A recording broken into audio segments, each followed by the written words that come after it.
Okay, good morning. We would like to thank you for taking the time to attend this webinar today. And we wanted to be able to provide you this training, not only to give a general overview of the EAA service, but we also want to introduce a new team and new processes that have been developed to help streamline and support the use of this service. So before we get started, just a quick disclaimer.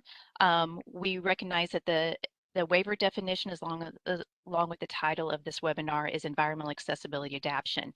We also know that most of us refer to it as home mod, vehicle mod, or EAA. So throughout the course of this webinar, you'll hear us refer to all three of those, but please know that we are still talking about the same service. So some introductions. Today's presenters include Jason Elmore and myself, Shelley Brown. We are with the division, and we have Chris Rodriguez, who is with us from Missouri Inclusive Housing. As I alluded to in the last slide, we have a new team developed from the division's organizational efficiency efforts with the intent to emphasize universal design and assistive technology. This does give us a new acronym to use because we are an acronym-friendly division. So we have simply determined our team to be UDAT, which is UDAT, standing for Universal Design and Assistive Technology. So this team has been developed to serve as a centralized statewide team of provider relations specialists supporting division's technology first and housing initiatives. So specifically today, it works with the EAA, or Home Vehicle Modification Service. So the UDAT team works closely with Chris Rodriguez and Wayne Crawford from Missouri Inclusive Housing, and they contract with the department to provide support to individuals with disabilities in search for homes, housing needs, modifications that meet specific needs. So we've collaborated with them on this webinar and the processes that we're going to review today, and we will continue to collaborate with them in the future for home modification projects. So during this overview, you're going to see a theme of how important teamwork is to a successful outcome. We have tried to divide this training into some different series or phases to review the roles and responsibilities of team members. So to begin, I'm going to defer us to Chris, who is going to start us off with some definitions.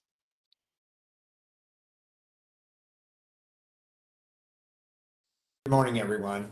As Shelley said, my name is Chris Rodriguez. I'm with Missouri Inclusive Housing, and I'm going to be talking a little bit about some of the goals of home modification and the definitions from home modification. So the goals, as you can see on the screen right now, are to improve the person's independence and quality of life. We want the person to be able to remain in their home and possibly reduce the need for other supports. So the definitions,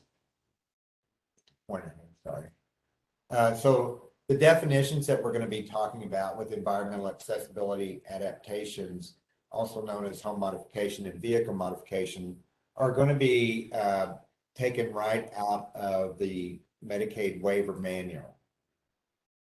So what is environmental accessibility adaptations in home modifications? These are physical adaptations that are required by the recipient and also addressed in their plan of care, that these are things that they need to have to be successful. They're also necessary to ensure the health and welfare and safety of the individual and enable the individual to function with greater independence in the community, and without which the recipient might require or would require institutionalization. So by using these definitions, I think it will help. If you apply these definitions, you can determine what does or does not qualify as an environmental accessibility adaptation under the Medicaid waiver. It's also a good start to identifying the needs for service and what information will be needed to help develop the support plan, which will address the home modifications.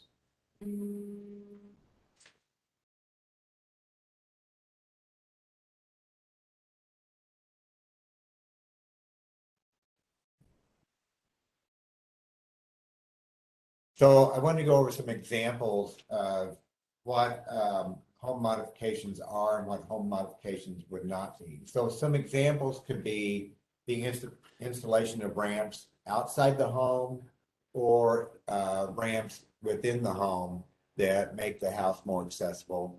It could also be modifications to the bathroom. or in their home, just changing the flooring just to ease accessibility in the home. Also widening of doorways to create more accessibility within their home. And then also purchasing of existing adaptations in a pre-owned vehicle. And what is meant by that is that the adaptations of the vehicle could be covered under the home modification, but the actual chassis or the vehicle, the expense of it would not be covered through the home modification service. So some examples of what home modifications would not be, these could be things like the purchase or the lease of a vehicle, the upkeep of a vehicle that has the adaptations in it. Also, something that's not a direct or medical benefit to the individual, such as upgrading to a certain type of fixture or enhancing something that is not necessary for the person to improve their quality of life or function. Also, adaptations that add total square footage to a home are not going to be covered except when necessary to complete an adaptation. So if there is a shower, a zero entry shower that is needed to go into the person's bathroom and they need additional 6 inches or something, there may be some square footage added for something like that. But typically it's not going to be covered. The additional square footage would not be covered under the home modification. And then also furnishings or adaptive living arrangements which are owned or leased by providers of waiver services. And I just kind of want to mention that again. So those settings that are considered like owned by the provider, or those provider owned or controlled, those are the settings which the individual resides. It's a specific place that is owned or co-owned and or operated by a provider with the home and community-based services. There may be additional limitations to accessing this service for other settings which are not owned by the individual. And it's important to find that out. If you have questions around if their setting that they're living in is one where home adaptations could be done, you may want to contact Jason or Shelley to get started just to ask some of those questions with the UDAP team.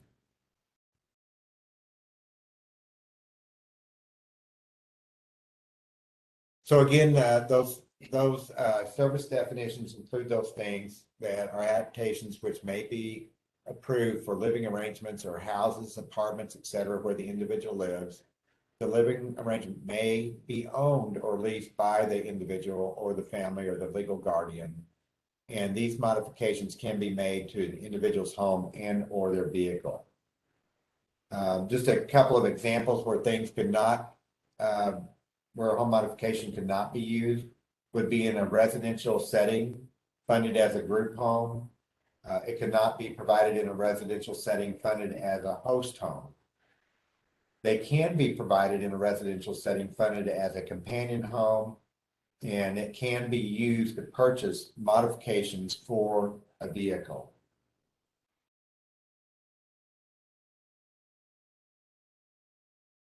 So we're going to talk a little bit about the funding for home modification and how the funding works through the waiver program.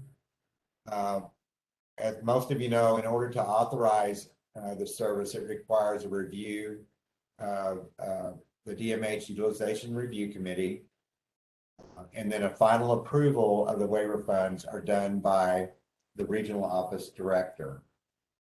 One of the things if there are support coordinators listening in today, one of the things I wanted to mention too is that if the service is getting authorized and you're going into the Seymour system to put the authorization in there for the service, it's very helpful in the comment section to just do a short description of what the modification is going to entail, such as if it's going to be doing the bathroom or if it's going to be widening doors or adding some type of flooring to the home. That's very helpful for Jason, Shelley to be able to see those things if they're going to assist down the road in helping with that home modification.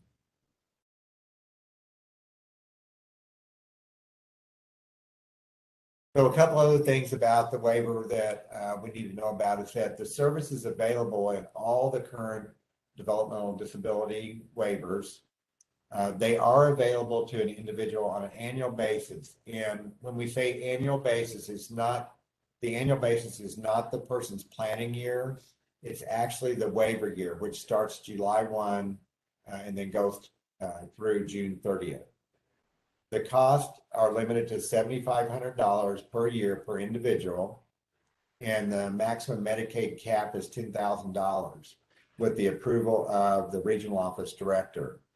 So a couple things that we need to consider on this is that the planning for the home modification, you might want to look at the time of year if it's possible.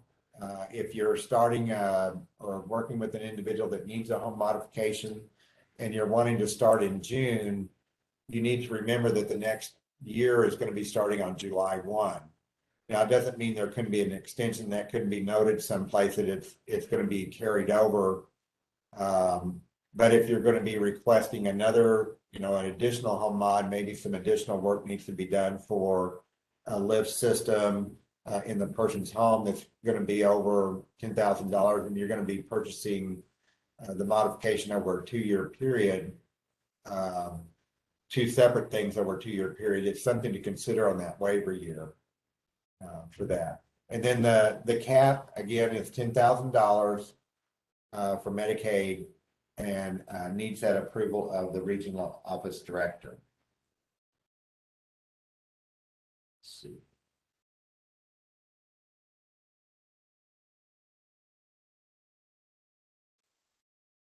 So one of the things that is important to consider is that if and we're going to talk about bids in just a moment, but if the cost of the home modification is going to be over the $7,500 and there's not an exception, or if it's going to be over the exception's been given and it's $10,000, but the actual cost is going to be $13,000 or $14,000, it's real important to see what other sources may be available to help finish the home modification or the project itself. And we just noted a few examples on here where people have received additional funding.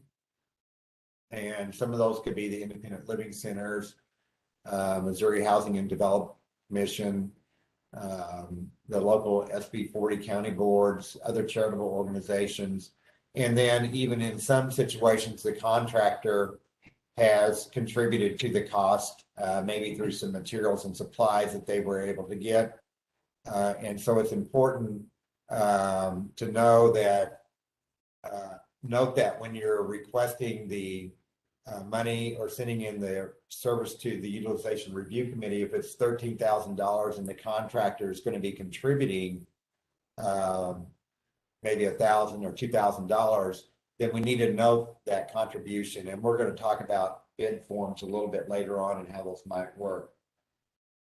So the next thing we're going to do, just a couple little helpful tips in this section, is that can families assist with supplementing the cost of environmental accessibility or vehicle adaptations? And the family, if parts of the project are considered to be upgrades, maybe just for aesthetic reasons, they want things to match in their home, and it's going to cost more, like they want maybe some type of brushed nickel faucets or those kind of things, they can assist with the costs that are above and beyond the identified need of the individual. Again, the waiver funding should be the payer of last resorts, and so it's important to be looking for other community sources for those resources. But the family is certainly welcome to make a contribution to the total cost of the project. Also, the service can be used towards the purchase of an existing adaptation in a pre-owned vehicle and cannot be used for the cost of the vehicle chassis, only the modification. So the family or another source may be paying for the actual cost of the chassis of the vehicle, but the modifications can be covered through the home modification or EAA service. It's also a good idea to, if you need assistance on that, to determine the cost of the chassis and the cost of the home modifications, to contact the utilization design and assistive technology team, or UDAT.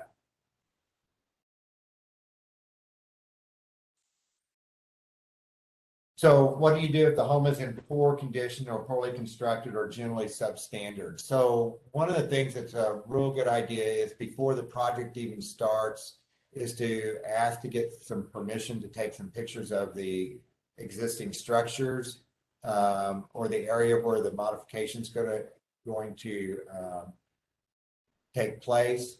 And those photos can help potential contractors determine whether this is a project that they will consider.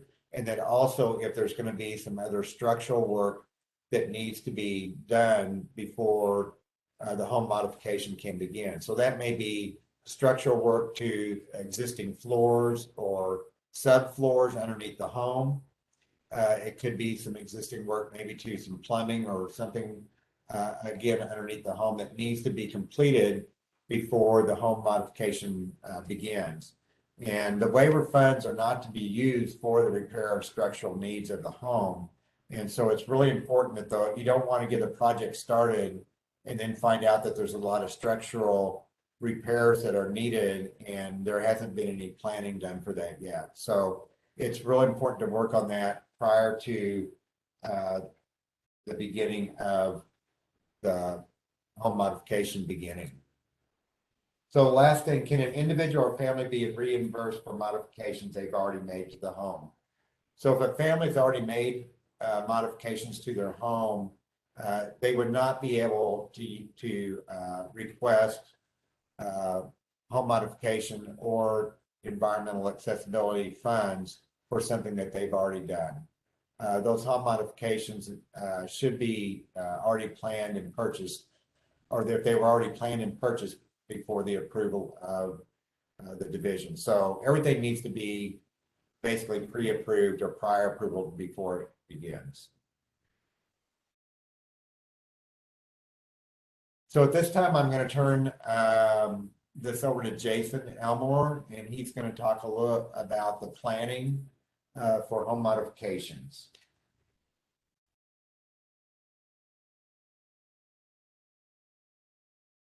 All right, thanks, Chris. Yeah, so we're going to talk now about the planning phase and kind of what goes into identifying the need for a home or vehicle modification and fleshing that out a little bit, and how to begin the planning and start the whole process. So the planning really starts with discussions with the individual or family. And if you're a support coordinator, you kind of know that there's so many different factors when working with individuals. And one of those is your frequency of contact with them, depending on what services they have or kind of what their situation is. And so you may have monthly contact, quarterly contact, or even yearly contact. And so really, depending on how much time is spent in the home, that could be a factor in being able to assess if there are any accessibility issues that are going on right now. And if you have more contact, those might be more obvious or apparent, but in other situations, it may not be.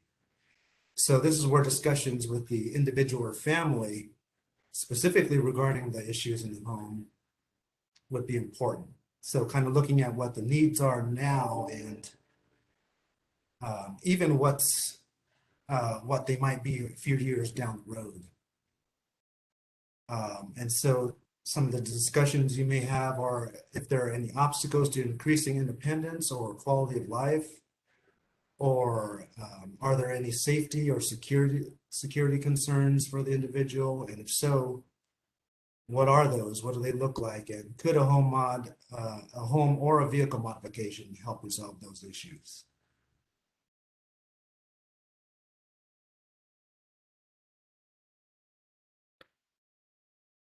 So once it's determined that a modification might be needed, the support coordinator will want to include some of these important components and pieces of information into the ISP. And these are just some of the elements that would go into justifying the need, and we'll kind of discuss each of these items in a little more detail. And of course, support coordinators can always refer to ISP guidelines for more information on justifications.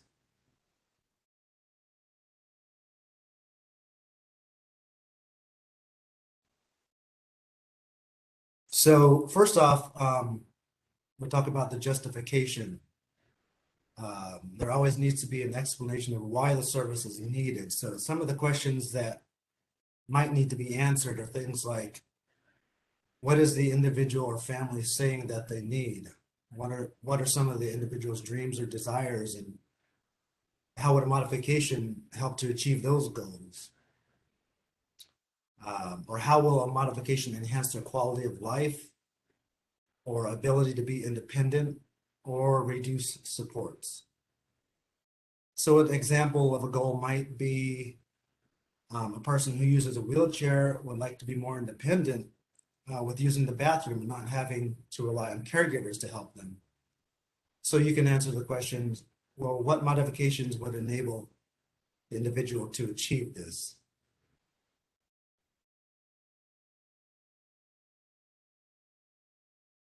And for vehicle modifications, you would want to answer similar questions pertaining to accessing the vehicle or the community.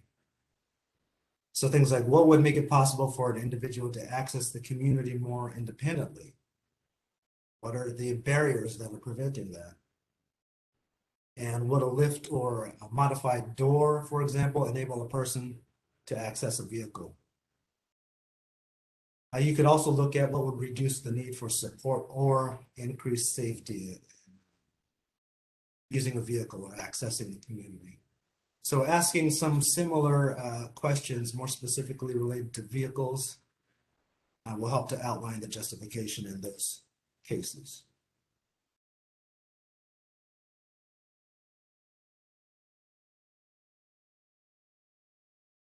The next item we'll look at is data. So we'll always want to have some sort of data that backs up the justification. But it doesn't necessarily have to be a hard data. Some types of data you can consider including, for example, is were there instances of past injuries or safety concerns for the caregiver or individual? For example, a person who might need full assistance in accessing the bathtub, and maybe the caregivers had 2 instances where they either fell or injured their back when lifting the person. That could be a form of data that you can provide that would back up the justification. Or another example might be an individual is capable of using the sink independently, but the vanity or space in the bathroom doesn't allow for their wheelchair to be positioned to do so. And so the individual is forced to rely on a caregiver for assistance. So things like that could be some examples of data that you could use.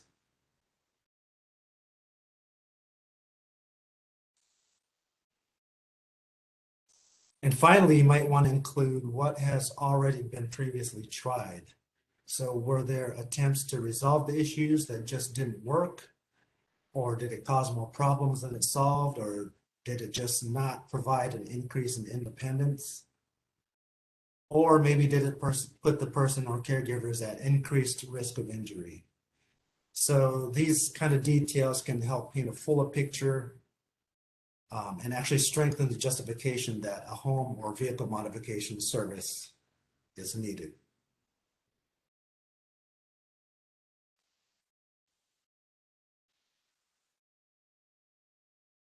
So one of the main components and actually a big part of the justification for any home or vehicle modification service request would be the physical or occupational therapist evaluation. And we usually just refer to that as a PT or OT eval for short. And that evaluation will contain a lot of the relevant information and descriptions of the specific accessibility or safety issues, as well as the specific recommendations that would help to resolve these issues. So once that is completed, this evaluation would become a part of the ISP as an addendum and a part of the overall funding request packet that is ultimately submitted.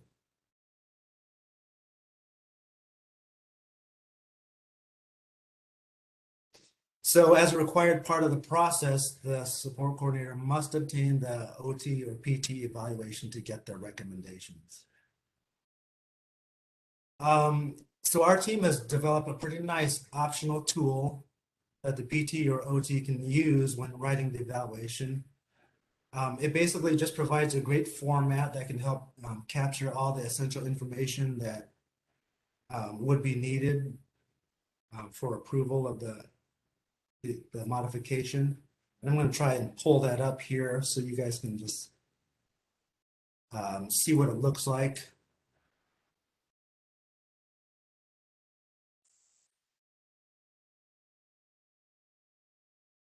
And so here is basically what it looks like. It's just broken down into different sections, some information about the individual, about the support coordinator, and also there needs to be information about the OT or PT included in here.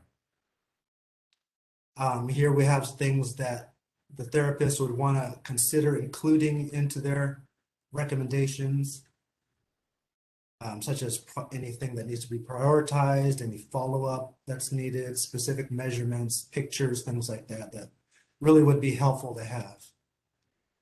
And the two sections here are, the first one is basically a description of the characteristics of the individual, kind of what their challenges are, what their abilities are, things like that.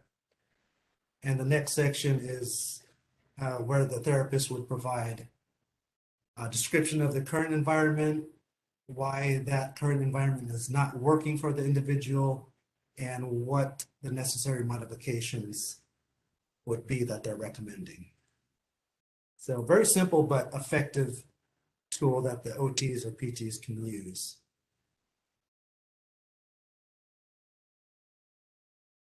But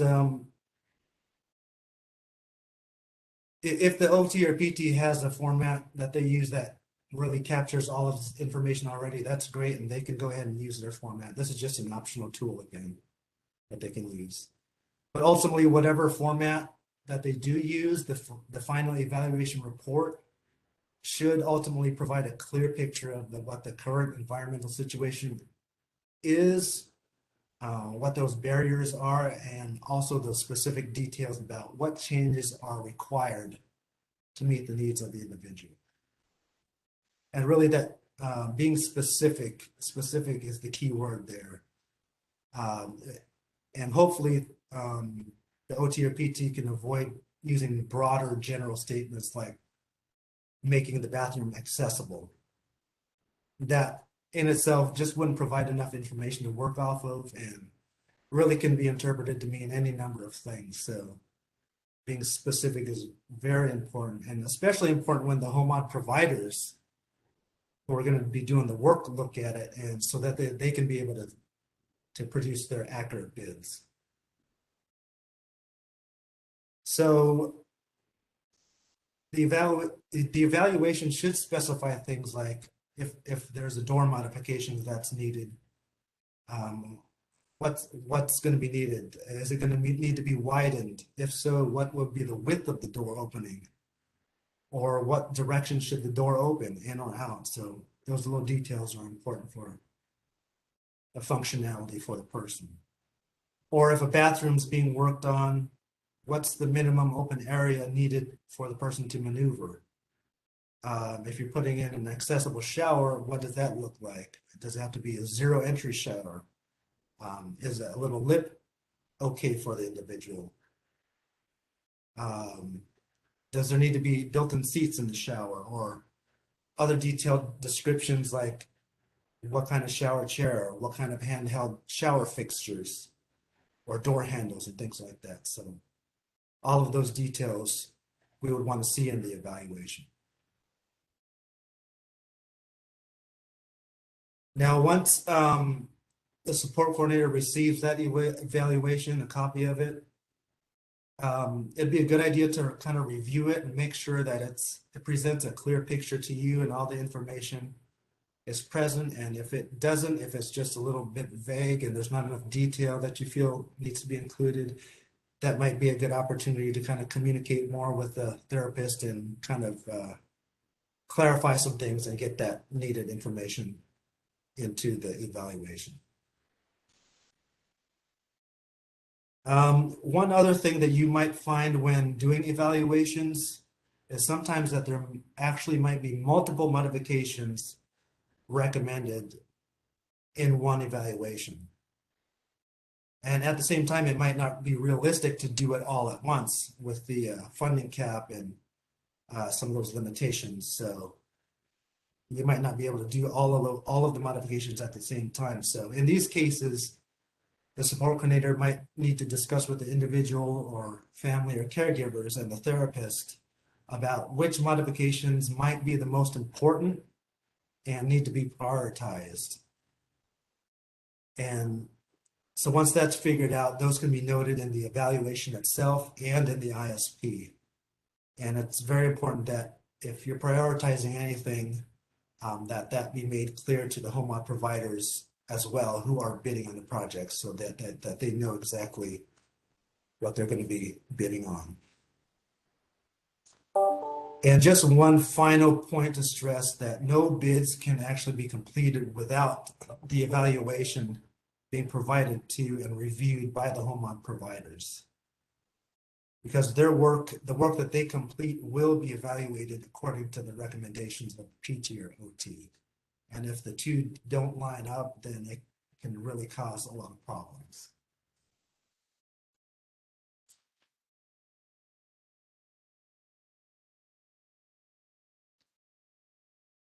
All right, and so on this slide, we're going to talk about just some of the possible funding sources that can be used to pay for a PT or OT evaluation. So first off, the Medicaid waiver can be used to help pay for that. Of course, if you do use waiver funding, it does need to be done by a contracted provider. Other examples are private insurance could be used if you can have an evaluation covered by insurance. That's great. Some situations, an individual might still be in school and they may have some therapies going on there, and maybe a therapist might be willing to help out with that evaluation of the home. And that would be fine as well. As long as all the information is there, it really doesn't matter.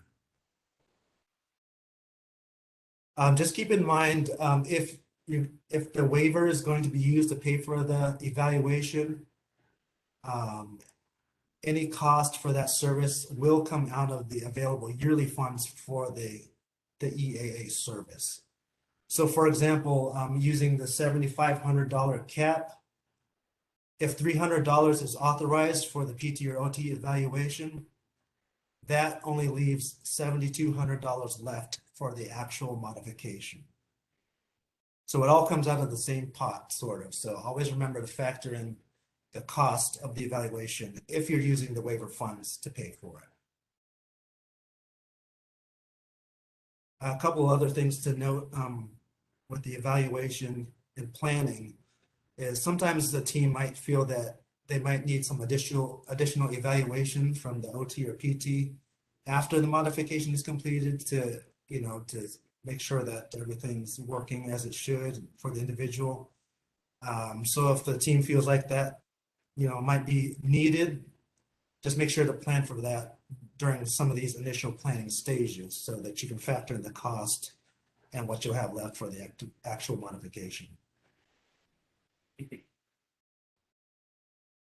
And also one last thing to note, that there are some EAA providers that do both the construction piece as well as offer OT and PT services.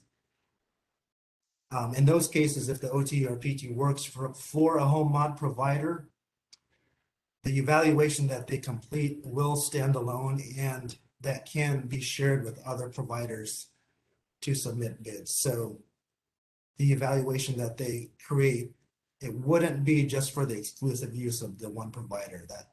That will be its own thing and it can be shared.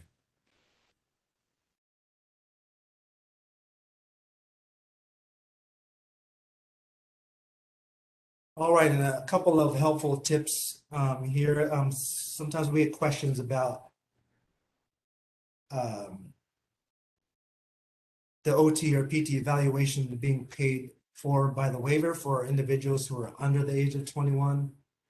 And the good news is, yes, that individuals under the age of 21 can use waiver funding for an OT or PT evaluation. So there should be no problem there.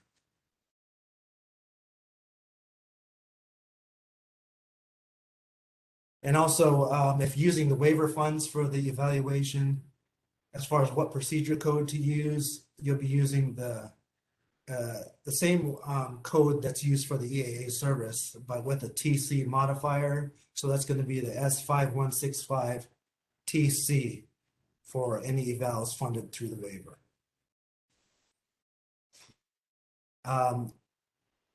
Also, one thing to note is that the evaluations can actually be completed via telehealth, so that would be an option. Now, if telehealth is used, it should be noted in the Seymour authorization comment field and also noted on the written document from the PT or OT. And this will just be pertinent information, as you know, there could be some limitations when doing an evaluation via telehealth. And it would just be good to know if it was a factor, if some of the information weren't present in the evaluation. So that's just something that we would like to know. And that kind of concludes the planning phase. And we will hand it over back to Shelley for the implementation phase.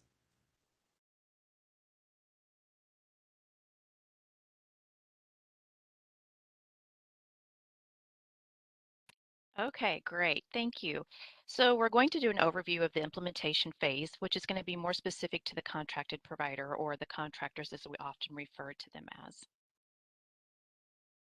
So in order to utilize waiver funding, any contractor being considered must have a current contract with the division. As part of this contract, they will have an applicable business license and agree to adhere to all building codes in the area in which they are working. With the establishment of this new team, the UDAT team, all EAA or home mod vehicle mod providers statewide are going to be assigned to the Provider Relations Vendor Service Coordinator from our team. So rather than how it's been in the past, where you go to your local regional office, it is now going to be a centralized statewide assignment.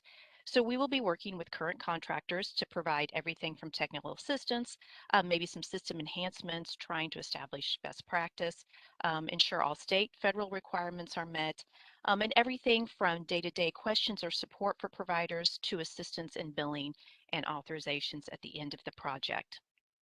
We will also be working with all newly contracted home vehicle mod providers and assisting them with the onboarding process and making sure they feel comfortable with how the process should work.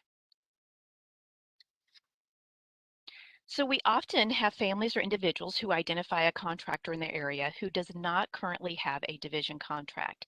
And so for those who are interested, they can actually be referred to our new provider enrollment team who will walk them through the application process, or they can review some of the application and requirements on the website. If ever in doubt, you can always default to our team and we will provide guidance for them in which avenue they should take. We are always looking for ways to expand our contracted providers. And the reality is we have found this to be the most successful is that when you have those local discussions in your area. So we want to encourage these discussions to continue as opportunities present themselves for you. To begin the bidding process, the service or support coordinator provides the OTPT recommendation to multiple providers to complete their bid estimate for submission. There are a lot of considerations that a provider needs to make in order to provide a bid, and some of these considerations may include things from current costs of supplies. Right now, we do see some problems with supply chain that affect the delivery as well as the cost of items. And they also have to consider location of the modification and any specific building codes that add to the overall cost. So again, to reiterate what Jason indicated, a thorough and detailed OTPT evaluation is really essential because it helps a provider include all associated costs, and it really does help any unforeseen costs appear during the middle of the project. So the waiver does specify 2 or more bids should be submitted for consideration when seeking authorization or approval for home and vehicle modification. There are times when it is undoubtedly difficult to obtain 2 or more bids. And so we really encourage service coordinators to follow up with providers, maybe a phone call, a quick email, whatever it may be, to ensure clarification of the OTPT recommendation, because oftentimes this is where a barrier does exist.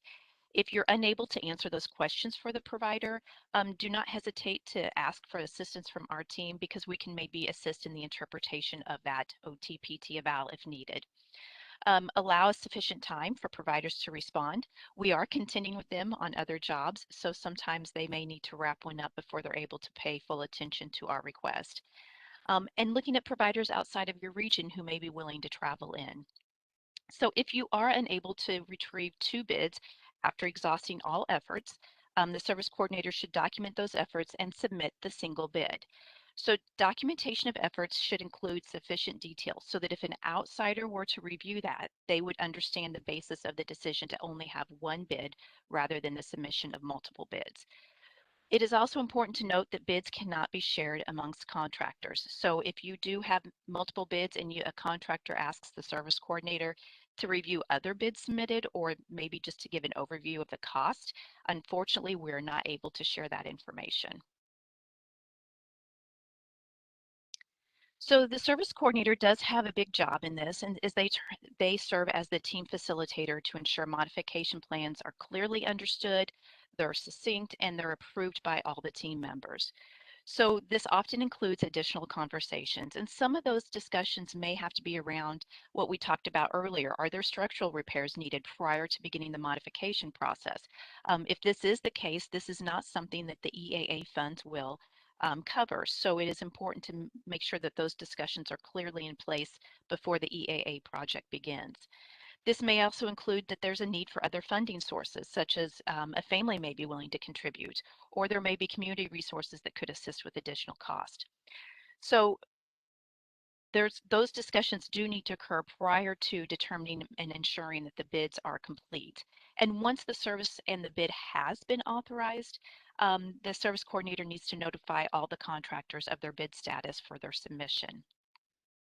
One thing we did note during the development of some of these processes and discussions is in an effort to provide clarity, we don't always see the same bid tool being utilized. So we did develop a bid estimate tool that can be utilized. Now, we also understand, same as OTPT, there are some fabulous tools out there that are created by providers and utilized by them, and they have templates that run smoothly and cover all components and requirements.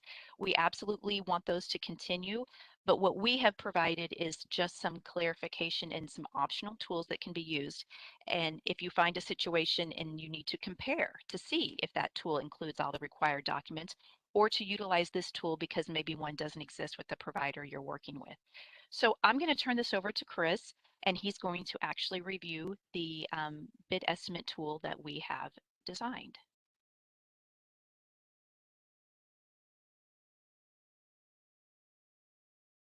Thank you, Shelley.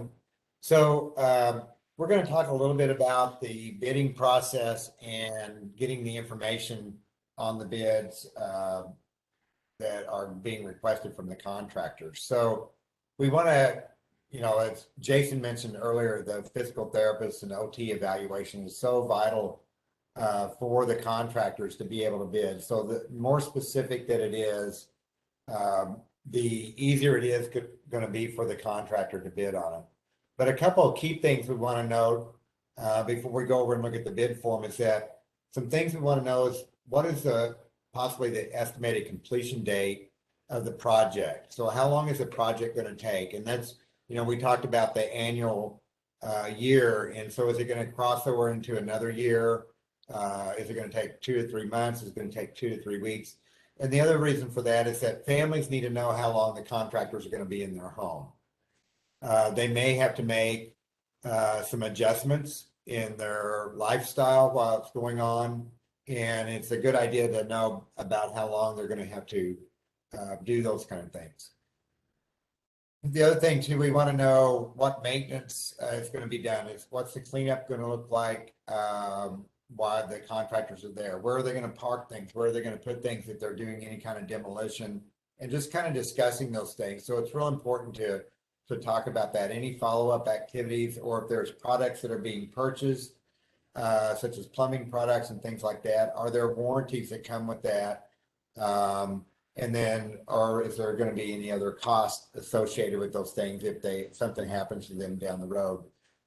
And then also the date the bid will expire. So one of the things that Shelley mentioned is that with the supply chain and with transportation and delivery of supplies and things, that's kind of been a moving target lately for a lot of contractors.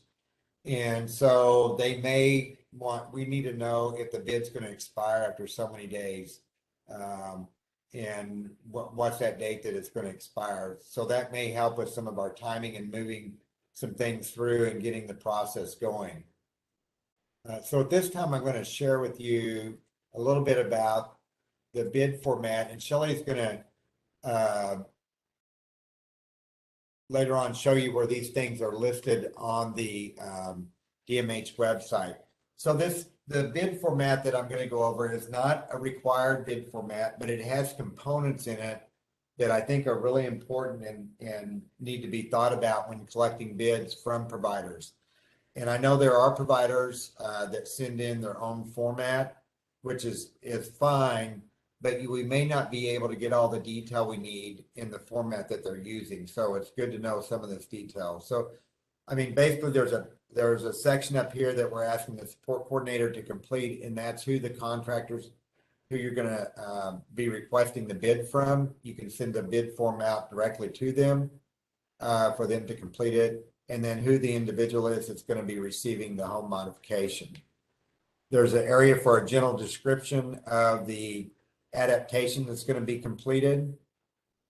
And then the section that we're going over right now is a section that the contractor would be completing. So when we designed this bid form, one of the things we've noticed in previous projects is that when we go back, and we're going to talk about the evaluation later on, if we're requested to come in and do an evaluation of a home mod project, we need to see the physical therapist OT evaluation.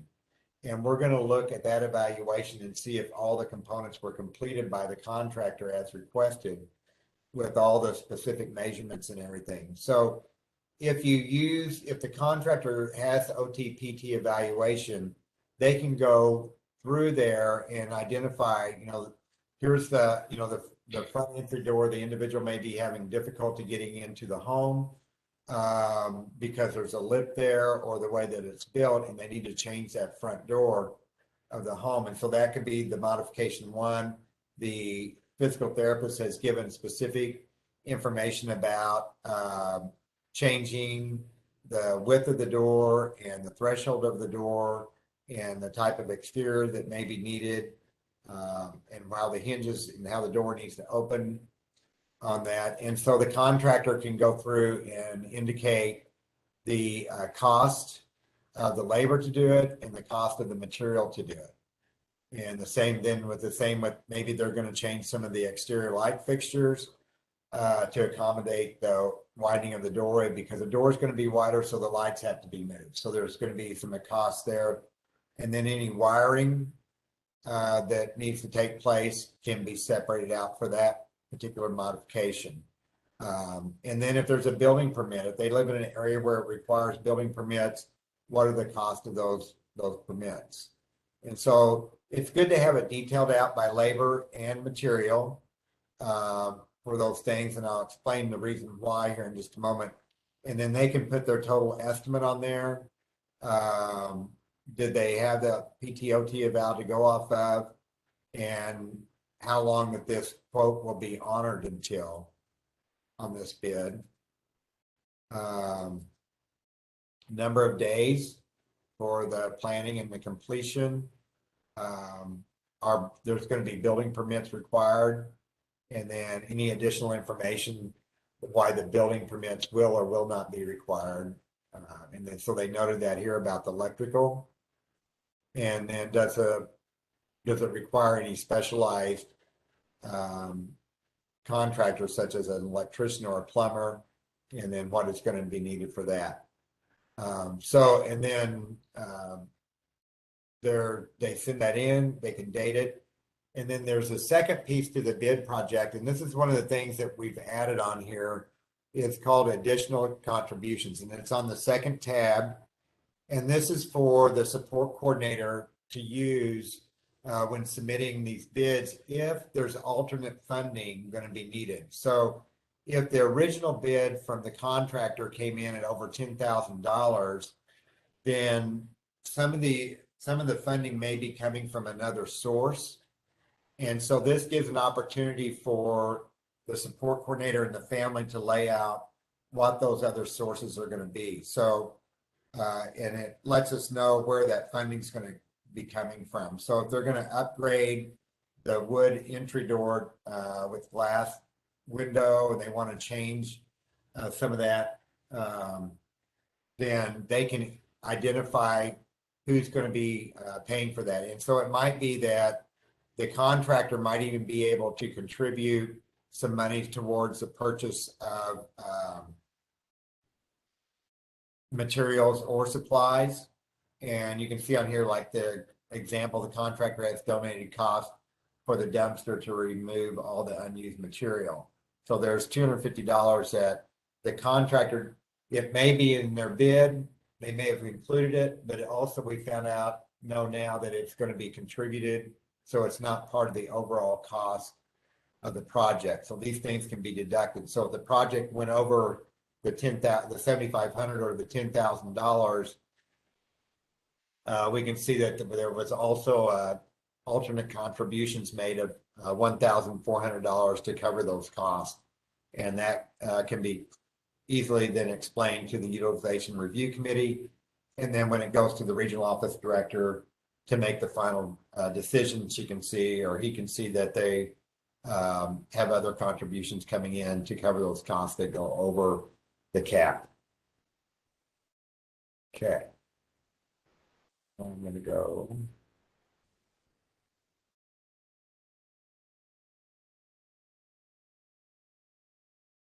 And so also the bid sheet, one of the things I didn't mention, the bid sheet can also be used for the home, for the vehicle modifications. You can show on there that the cost of the modifications that are going to be in the chassis of the vehicle. And then we can request an invoice for the vehicle from the dealer to show that this is the cost of the chassis, but the family's paying for that, or some other source is paying for the chassis, that this is the actual cost of the modifications or the installation of those modifications.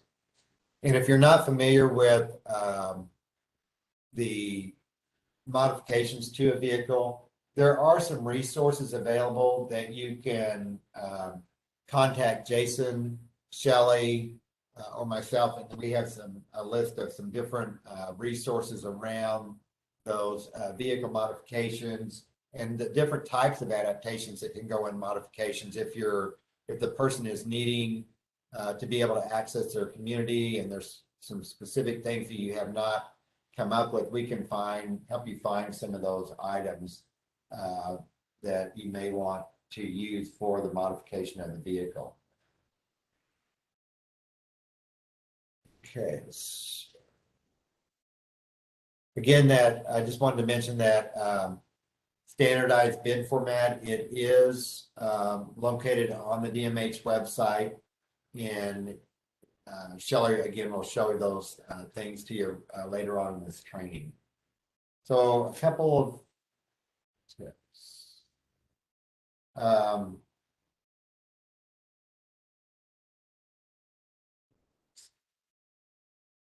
So one of the things, once the contractor's bid is accepted, it cannot be appealed by another contractor. And that's one of the reasons we do not want bids to be shared.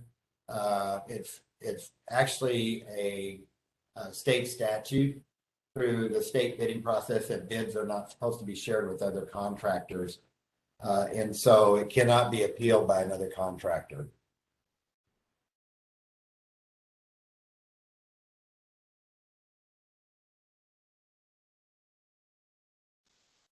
Okay, so at this time, I'm going to turn it back over to Shelley, and she's going to talk a little bit about the approval and the authorization process for the EAA service.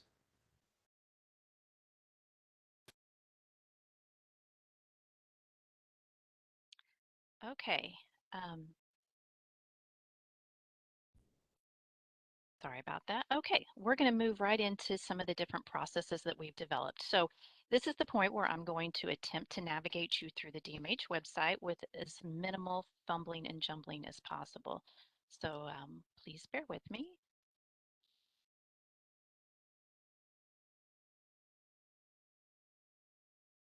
Okay, so this takes us directly to the DD website. And as you can see, there are the 4 tabs right along the bottom that give you options to go directly into more information and specifically to that topic. If you click under information for case management providers, it will then take you to the accordion where you have your options. Under planning and ISP development tools and resources, you'll see that environmental accessibility adaptions were located right there with all the different resources and tools that we've discussed today.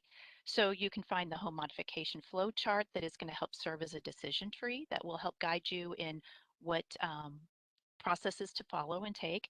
We have a home modification landlord consent form.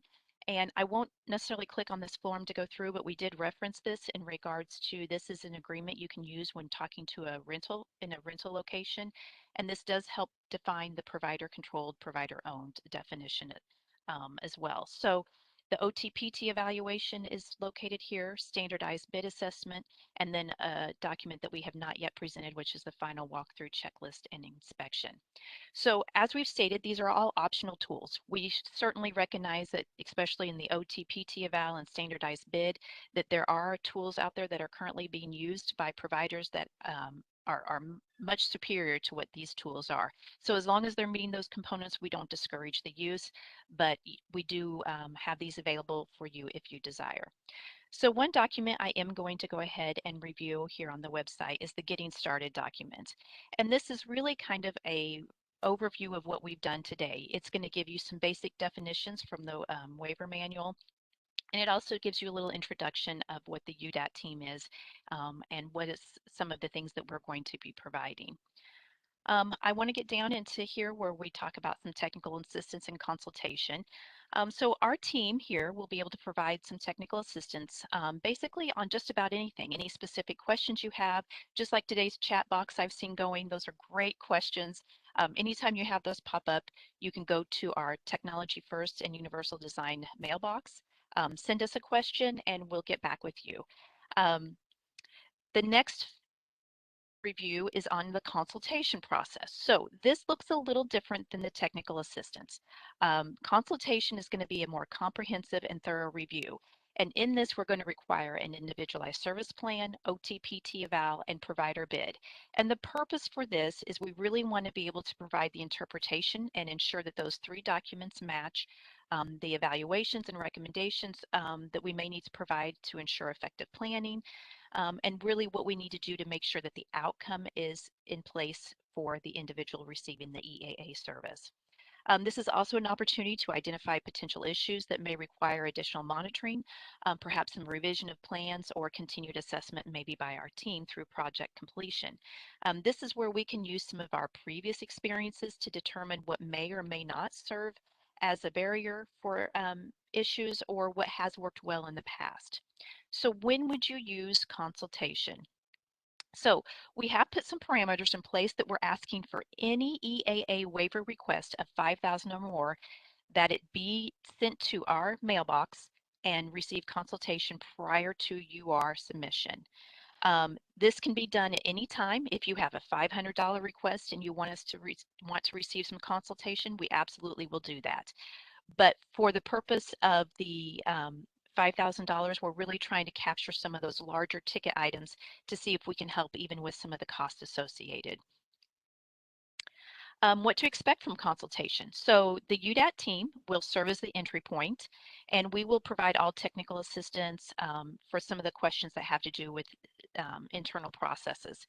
Um, Once we receive that request for consultation, we will disseminate it to either team members here at the division with the UDAT team, or we will collaborate with Missouri Housing and ask them to come in and provide that consultation effort. So the UDAT team is going to do some reviews to ensure required components are present in all of those documents submitted. We want to ensure that the request actually meets waiver service definition, and then provide assistance with any internal processes. We're also going to be working directly with providers. As we indicated before, we'll be doing some onboarding, and then we will also be conducting some provider trainings or support in areas of service definition, authorization requirements, all of that good stuff. When we include Missouri Housing, they may be able to do some more thorough assistance in areas of providing general resources of places you could check or look into for additional funding. They may be doing direct consultation with provider regarding interpretation of the recommendations. And then also they have some of the expertise to review bids to include recommendations on estimates, plans, materials, and supplies. As Chris previously stated, they can also provide some neutral reviews of a final project should you find that your team is in discord in regards to satisfaction of that project.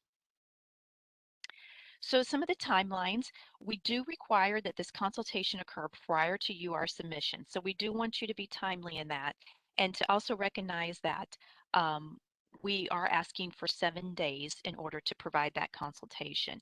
I do anticipate that you will often receive a response prior to that 7 days, but that does allow us to check some internal authorities or external assistance if needed in order to provide the best question.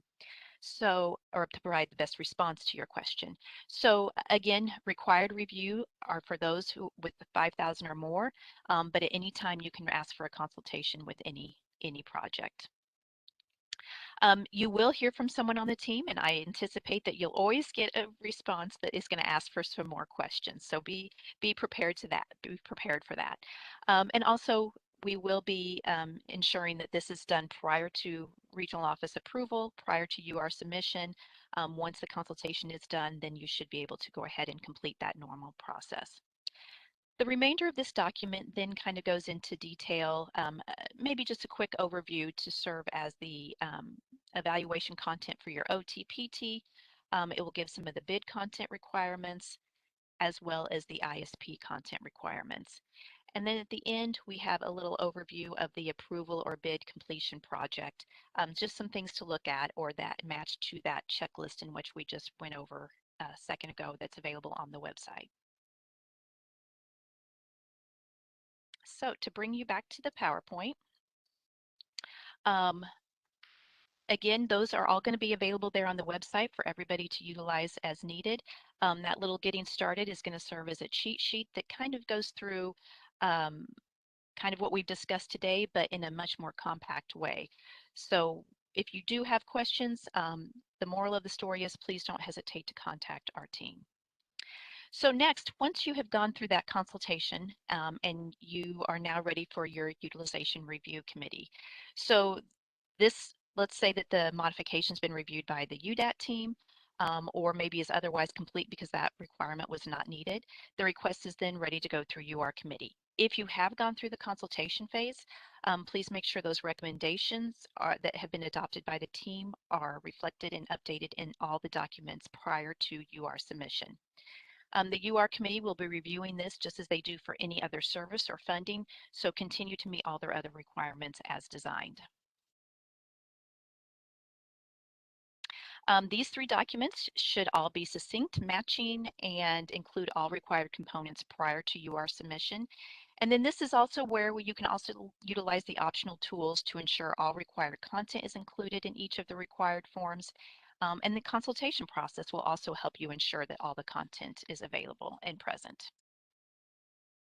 So the UR committee is required to review all bids that have been submitted by contractors and then utilize the lowest and best bid.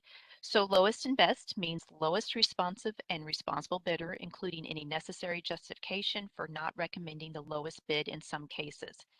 If this justification is needed or required, the justification must be clearly presented for consideration from the UR team. Just as we stated, UR will review all submitted bids. They will then compare bids to previous requests of that same modification in their area to determine appropriateness of associated cost. If the request is complex or maybe it doesn't allow for area comparisons, they may need some additional time to either contact the Director of Eligibility Utilization or maybe a UDAT team member for some consultation. So once UR has completed their review, they will submit the recommendations to the Regional Office Director, who will approve, deny, or modify the request just as they do with any other typical UR request.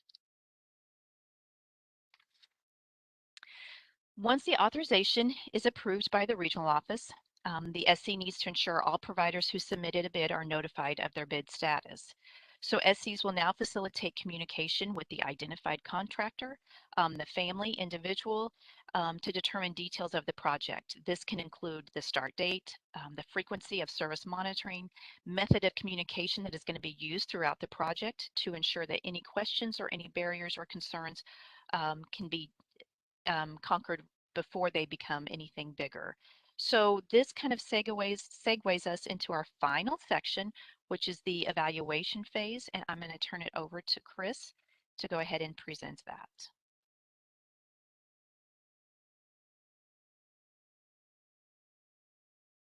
Thanks, Shelley. So we're going to talk about the evaluation phase and the completion of the home modification project and the billing. And a lot of times this is when, since I've been working with Mo Housing, we've been involved in the evaluation piece of the monitoring of projects that are currently going on. So one of the things that's that I want to talk about a little bit is that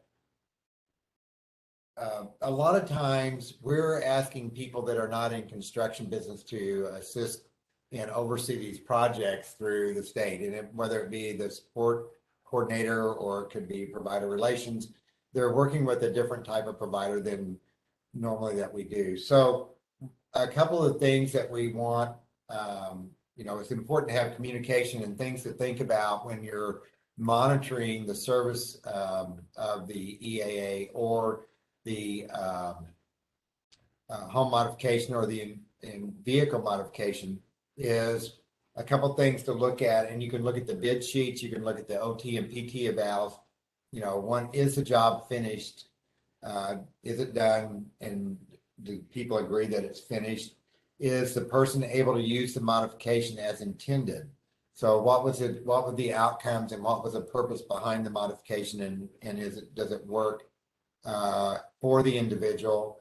And then also we're going to talk a little bit about the final walkthrough checklist, which I think may help people when they're going through it, just to have that discussion with the contractor and the family, and that everybody's in agreement that things are completed. So I'm going to jump over there, share.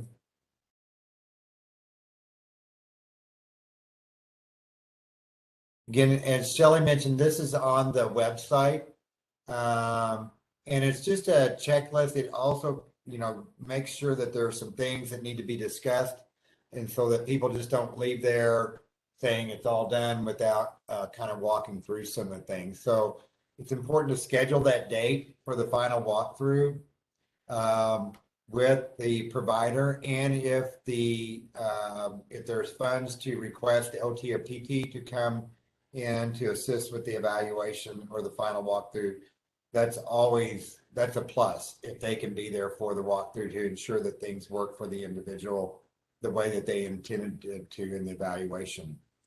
We want to confirm that all items outlined in the approved bid were completed. You want to look for things like, are things finished? Is the flooring finished? The plumbing fixtures, were they installed? Are they operational? Are there any missing or unpainted things that were supposed to be painted in the project? And do they line up? You know, does the trim line up? Does the flooring line up the way that it's supposed to? You know, the work, does it look quality? Is it good workmanship? And if you're not sure again about that, that's a good time. Maybe you can request that consultation to come in to look at some of those specific things around the quality of work or the materials and supplies that were used. So we want to make sure that the person gets to test all the things that they were being modified, that it's functional. And there's a number of things on this list you'll see on there, just things to look at and discuss during that the final inspection of that. So this form is available out there, and then there's also a place, you know, who the individual was, some of the questions that are asked on there. You can just do a yes or no. Any descriptions of issues that were found, and then when those items have been resolved. And then this needs to be signed off by the family or caregiver, the provider, and the support coordinator. It's just a good way to close up the project and say that it is completed, so that it doesn't, things don't drag on for a long time, that we can, you know, actually get the projects done. So the next thing I want to talk about is how do you monitor for the service delivery for the home modification project? There's not really I don't think that there is a frequency that I'm aware of that specifically addresses a home modification project. But I would recommend, and we are just recommending, that there's some increased monitoring going on. So if the project, they say it's going to take 3 months, but typically you're not on site or doing some type of video monitoring, we recommended that somebody check on that project as it's going along and check in with the family to make sure things are going okay. Is the day-to-day project working with the contractor? Are there any problems with the contractor that are going on? Maybe something else needs to be fixed, or there were some support structures that were not identified at the beginning and it's delaying some things. So it's good to kind of capture those kind of things during while the process is actually being under construction. Because you don't want to get to the very end, the contractor says that they're done, and then the family may have some concerns about the way things that were done, and then we need to bring the contractor back in to do some things. So if there are issues discovered during the process, the support coordinator can document those like they do other issues of any service. Maybe it's an issue with the contractor, maybe it's an issue with the material supplies, could be an issue with just their day-to-day operations in the home, that they're concerned about the workers or something.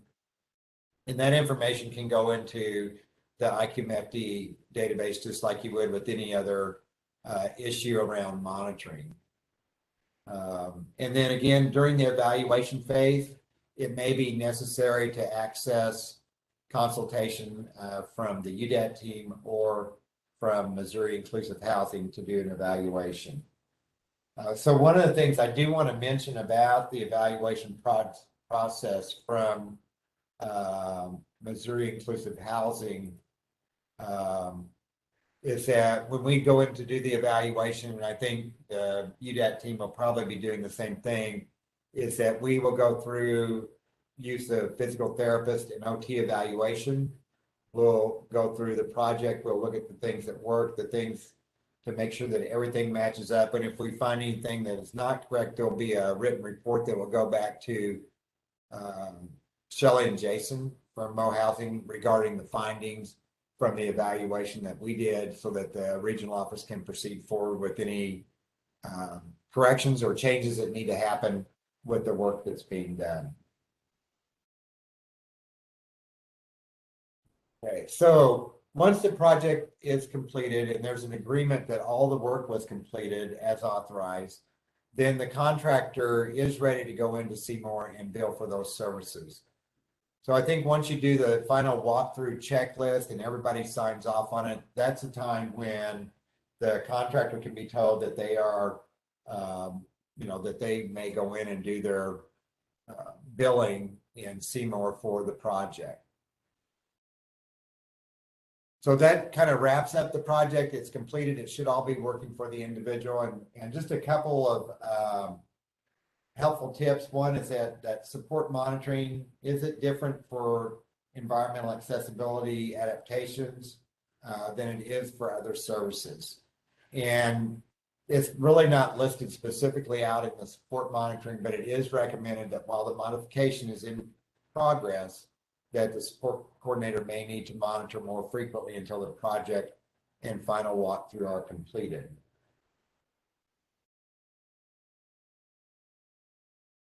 And then who can assist if issues develop during the project?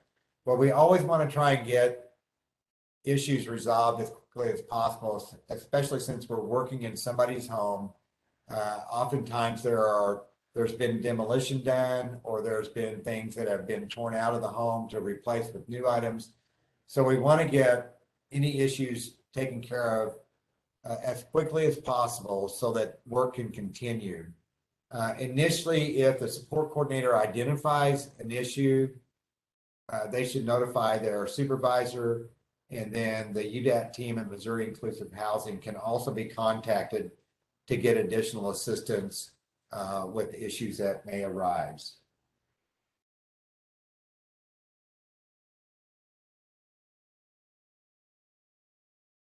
And then the other thing, can environmental adaptations or modifications be made before an individual moves into the home?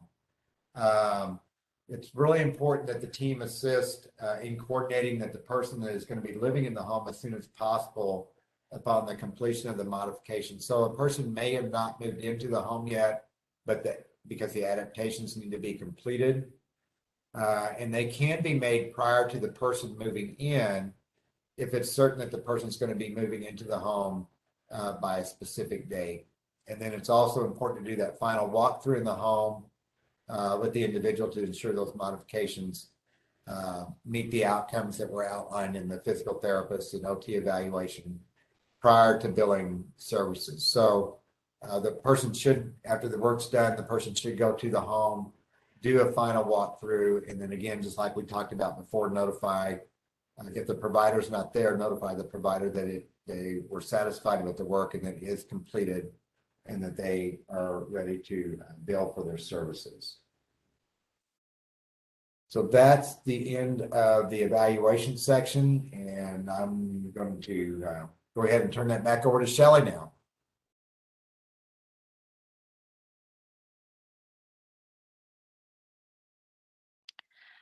Okay, so again, we have some of the new resources that we've developed that are available on the website. It's the Getting Started document, the flowchart, agreement forms, and those evaluations and final checklists that we reviewed. These are new processes, we understand, and new resources. So again, optional to use, but they are available on the website if you want them. In regards to the process, the consultation process, this is the first time that we've introduced this. So this is something that will be effective today, and you can start utilizing immediately should you desire to. We know that it will take some time to get information out there, so we will continue to work on that and make sure everyone is informed of that consultation process. Other things that we're working on that may become available on the website are some more comprehensive manuals, maybe specific manuals for the different team members, and then of course anything we can do to help utilize maybe a heat map and whatever else that would be beneficial. So continue to be on the lookout for all things. We know that getting these things started will potentially bring us some possible glitches, so there will definitely be things that we will need to work through. The one thing you can see from this training is that teamwork is paramount to ensuring a successful outcome. And we hope that the addition of the team, of the UDAT team and the Mo Housing team will offer some support to everyone, to families, support coordinators, providers, to ensure that we do have a successful outcome. So with that, we are going to wrap up early today. We appreciate you taking the time to attend. We thank you for coming on board and hearing this information. We will then go through and get all the questions and answers out and try to get that posted just as soon as possible. If you do have any questions outside of this, or if you have questions specifically to modifications that are immediate, go ahead and get a hold of us at this Technology First and Universal Design mailbox, and we will be responding back to you. So thank you and enjoy the day.